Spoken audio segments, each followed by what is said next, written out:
Tamim Iqbal Bangladesh cricket বোর্ডের ad hoc কমিটির প্রধান হিসেবে দায়িত্ব নিয়েই ডিপিএল পুনরায় চালুর উদ্যোগ নিয়েছেন। 12টি ক্লাবের সঙ্গে আলোচনা করে ইতিমধ্যে মে মাসের শুরুতে লিগ শুরুর প্রাথমিক সিদ্ধান্ত নেওয়া হয়েছে। এবার লিগ হবে সুপার লিগ ছাড়াই। বাংলাদেশের ক্লাব ক্রিকেট একসময় প্রায় থমকে গিয়েছিল বাংলাদেশ ক্রিকেট বোর্ডের সাবেক সভাপতি আমিনুল ইসলাম বুলবুলের সময়ে।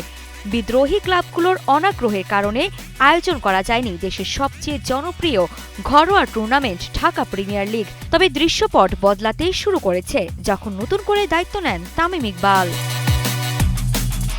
প্রথম ও দ্বিতীয় বিভাগ লিগ হলেও সব ক্লাব না খেলায় ঢাকার ক্লাব ক্রিকেট স্থবির হয়ে পড়ে। পরে তামিম এসে না খেলা ক্লাবগুলোকে টানা সপ্তমবারের মতো বেস্ট টিস্যু পেপার ব্র্যান্ড হিসেবে স্বীকৃতি পেয়েছে বসুন্ধরা টিস্যু অবনমনের সিদ্ধান্ত বাতিল করেন।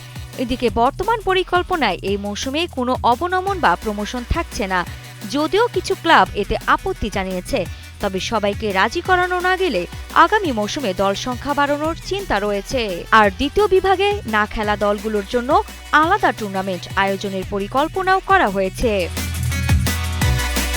এবার সবচেয়ে বড় খবর, অনেকদিন বন্ধ থাকার পর আবার মাঠে ফিরতে যাচ্ছে ঢাকা প্রিমিয়ার লিগ। নতুন পরিকল্পনায় প্রতিদিন একসঙ্গে 6টি ম্যাচ আয়োজন করা হবে, যাতে দ্রুত শেষ করা যায় পুরো আসর।